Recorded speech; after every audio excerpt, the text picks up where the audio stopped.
Assalamualaikum warahmatullahi wabarakatuh. Saya Jenny Dayani, NIM E2010726, mahasiswi Universitas Juanda Bogor yang sedang mengikuti program pertukaran mahasiswa dengan Universitas Surya Kencana Cianjur.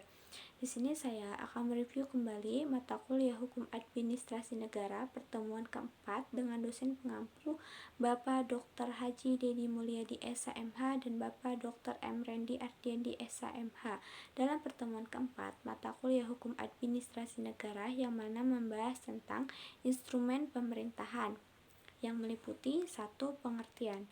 Instrumen pemerintahan adalah alat-alat atau sarana-sarana yang digunakan oleh pemerintah atau administrasi negara dalam melaksanakan tugas-tugasnya. Dalam menjalankan tugas-tugas pemerintahan, pemerintah atau administrasi negara melakukan berbagai tindakan hukum dengan menggunakan instrumen, di antaranya 1. Instrumen prasarana meliputi alat tulis, menulis, sarana transportasi dan komunikasi, gedung-gedung perkantoran, dan lain sebagainya kepunyaan publik. 2. Instrumen yuridis seperti peraturan perundang-undangan, keputusan-keputusan, peraturan kebijaksanaan, perizinan, dan instrumen hukum keperdataan.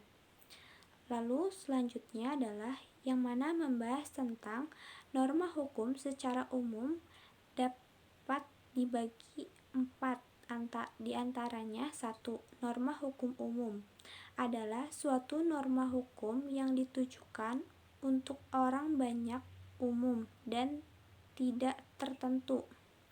Yang kedua, ada norma hukum individual adalah norma hukum yang ditujukan atau dialamatkan pada seseorang, beberapa orang, atau banyak orang yang telah tertentu. Yang ketiga, ada norma hukum abstrak adalah suatu norma hukum yang melihat pada perbuatan seseorang yang tidak ada batasannya dalam arti tidak konkret. Dan yang terakhir, ada norma hukum konkret adalah suatu norma hukum yang melihat perbuatan seseorang secara lebih nyata atau konkret. Selanjutnya ada 4 macam sifat norma hukum. 1. Norma hukum umum abstrak adalah suatu norma hukum yang ditujukan untuk umum dan perbuatannya masih bersifat abstrak atau belum konkret. Yang kedua, ada norma hukum individual konkret adalah suatu norma hukum yang ditujukan untuk seseorang atau orang-orang tertentu dan perbuatannya bersifat konkret.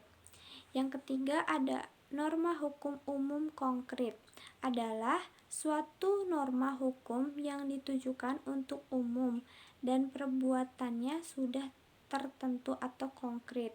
Dan yang terakhir, ada norma hukum individual abstrak adalah suatu norma hukum yang ditujukan untuk seseorang atau orang-orang tertentu dan perbuatannya bersifat abstrak atau belum konkret.